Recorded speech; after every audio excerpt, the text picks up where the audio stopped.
Communiqué bi nag ministre de la formation professionnelle porte-parole du gouvernement Amadou Moustapha Ndiek Sarr ou Sarré moo ko bind. Monsieur Abdou Diaw, titulaire d'un doctorat en finance islamique, est nommé coordinateur national du programme de développement de la microfinance islamique en remplacement de Madame Aminata Diaw. Loolu c'est au titre du ministère de la microfinance et de l'économie sociale et solidaire.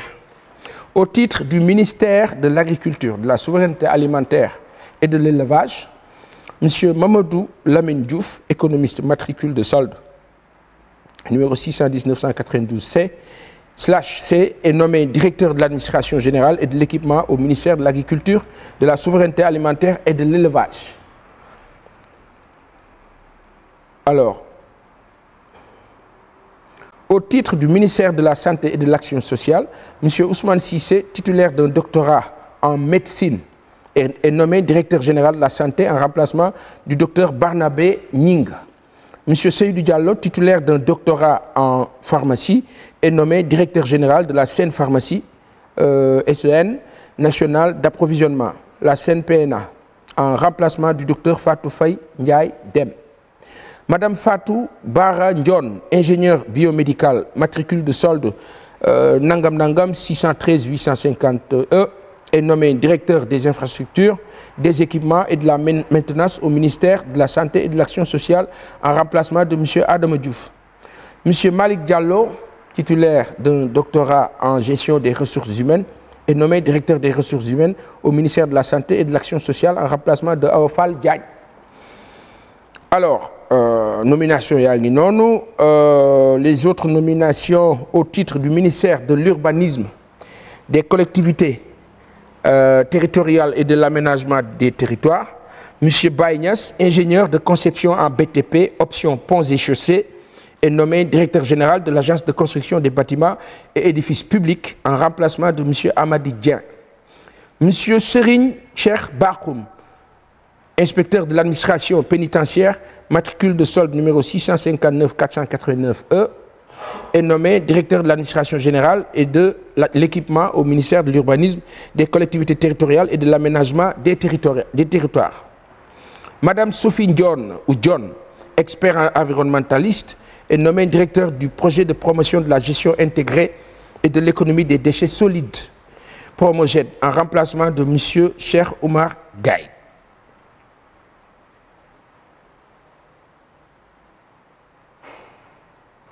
Au titre du ministère de la Famille et des Solidarités, Madame Assia Diop, titulaire d'un diplôme d'ingénieur en industrialisation spécialiste en financement de l'entrepreneuriat, est nommée directeur général du développement communautaire et de la promotion de l'équité, en remplacement de Monsieur Moussé Bar Faye.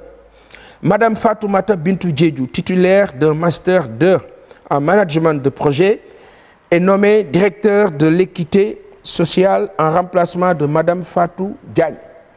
Monsieur Eli Paul Biagui, précédemment directeur régional du pôle sud du développement communautaire, est nommé directeur du développement communautaire en remplacement de Monsieur Khadim Silla. Madame Saï Sissé, titulaire d'un master 2 en biogéographie, est nommé directeur de l'équité territoriale en remplacement de Monsieur Abiboulaye Lo.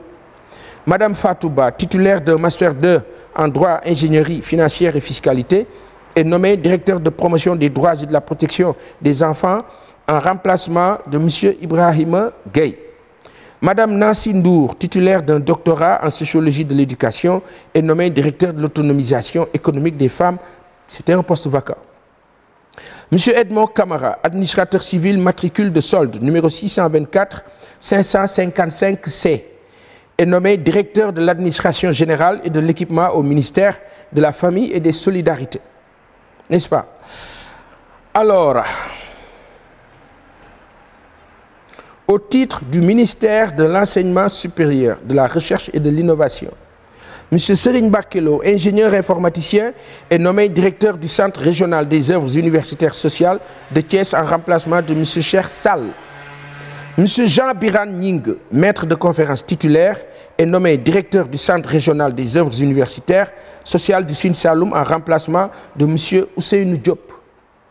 Madame Fama Dien, juriste spécialiste en logistique et management portuaire, est nommée directeur du Centre régional des œuvres universitaires sociales de Diamniadio en remplacement de Moussa Amadi Sarr. M. Salif Baldé, titulaire d'un doctorat en sciences de l'éducation, est nommé directeur du Centre régional des œuvres universitaires sociales de Ziguinchor en remplacement de M. Sana Mané.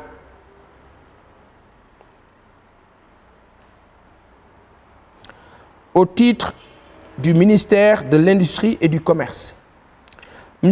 Momar Tal Gueye, directeur de recherche CAMES, CAMES, précédemment directeur de la recherche et du développement de l'Institut de technologie alimentaire, est nommé directeur de l'Institut de technologie alimentaire en remplacement de Mamadou Amadou Sek, admis à faire valoir ses droits à une pension de retraite.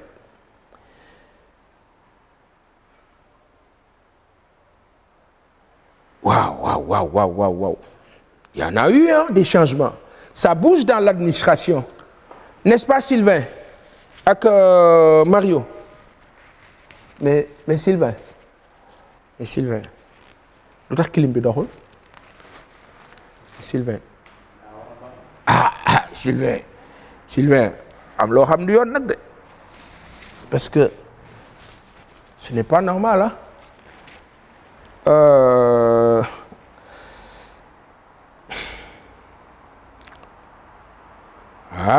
Au titre du ministère des Infrastructures et des Transports terrestres et aériens, M. Pape Abdourahmane Dabo, ingénieur des travaux publics, est nommé président du conseil d'administration de la société AIBD SA en remplacement de M. Abdoulaye Timbo. M. Atoumansi, spécialiste sécuritaire,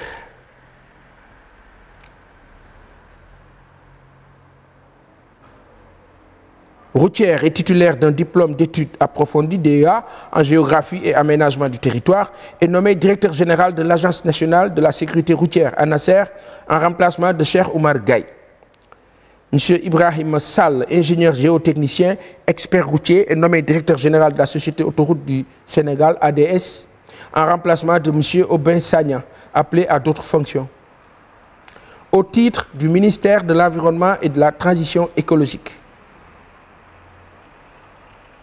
Ça bouge, hein? Sylvain, ça bouge dans l'administration.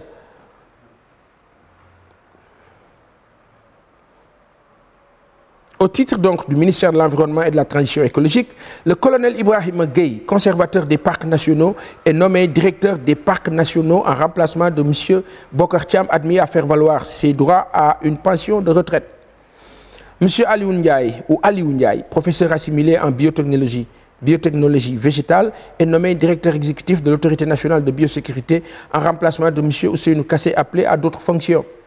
Le colonel Lamine Khan, conservateur des parcs nationaux, est nommé secrétaire permanent de l'Autorité nationale de biosécurité. C'était un poste vacant.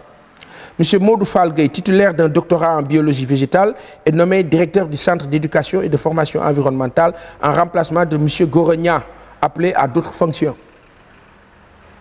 Au titre du ministère de l'Enseignement supérieur, de la Recherche et de l'Innovation. Donc, dans mon n'est-ce pas?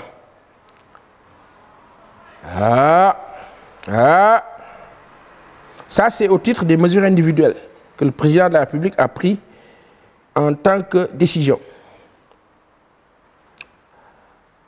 Au titre donc de la présidence. Au titre de la présidence, M. Lansana Gagny Sakho, titulaire d'un doctorat en business administration, est nommé président du conseil d'administration de l'Agence de promotion des investissements et des grands travaux, l'APIX, en remplacement de M. Abdou Fall.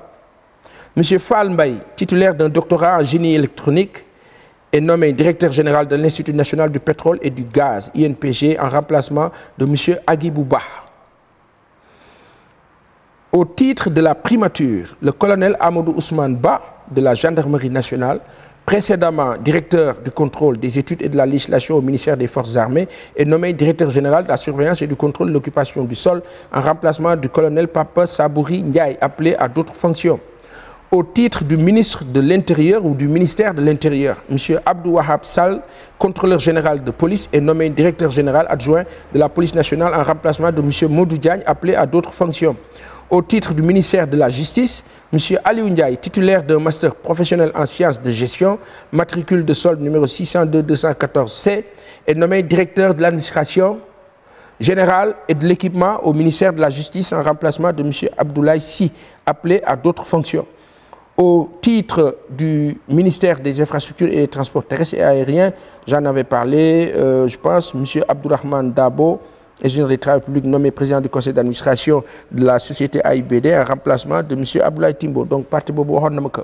Alors, li ma def moo di ne génn na ma ci titre primature ak présidence de la République. Léegi nag danoo dem ci titre des communications des ministres. Du dëgg. ñoom ñëpp nag laata ñoo wax premier ministre wax na président wax na kon nag ñu dem ci président mi nga xam ne moo ubbi le bal du conseil des ministres lu dëgg Sylvain ak Mario noonu la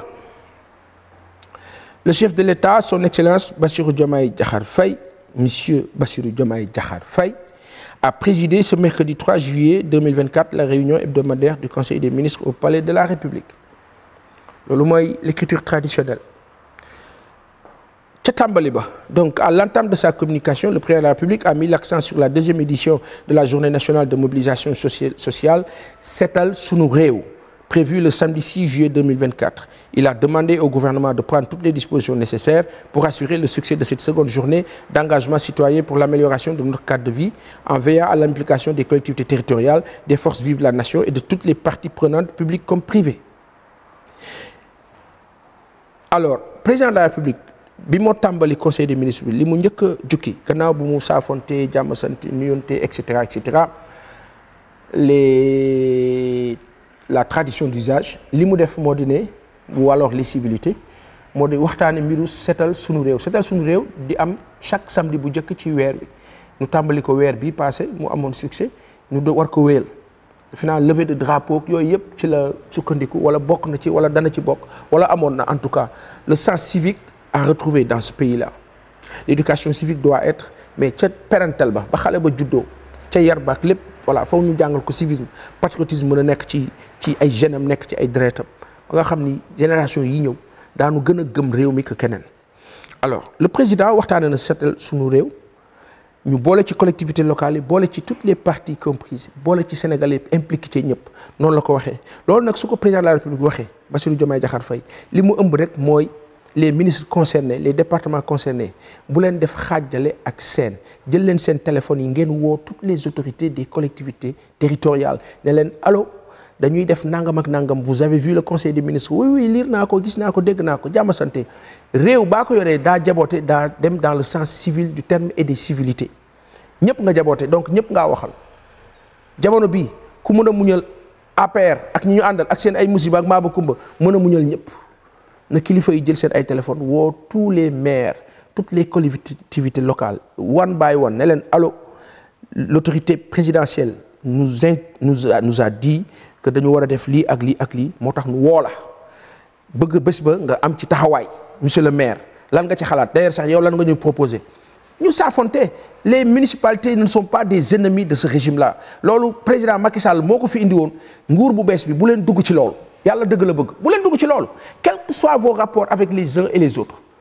defar moo leen tax a jóg bu leen sax gérer loolu kase nekk la mu def en toute responsabilité xam na ko bu tooñee xam na bu tooñul xam na moog yàlla la waaye yéen comme da ngeen a jaboote te wax dëgg yàlla taxawaay bi rafet na ba ngeen fi ñëwee ba tey dox leen ci loolu bii passé seetal suñu réew kilifa bii di le maire de Dakar Barthélémy Dias defe naa xaw ci woon feeñ wala yëngatuwu ci woon la municipalité de la ville de Dakar bokk leen ci loolu di dëgg bokk leen ci bu leen beddi bokk leen ci yéen itam ni yore nguur gi impliqué leen parce que voilà c'est comme ça ñu avancé bis bu yàlla demee nag élection amaat municipalité ñay gañ a toog ñay wàcc mais pour le moment ñu dépasser ces clichés et clivages là ak niveau bi ak baar bi ba mu kawee loolu yéen kilifa yi falu dañ leen kaa ñaan ci barke Seydina Muhammad sallallahu alayhi wa sallam naam yéen a ngi ci waaye yokk leen ko ah jël auteur bu kawe lii ñuy wax nii dañ ko daan wax président Macky Sall ne ko jëlal auteur nga def am sens de dépassement bàyyi voilà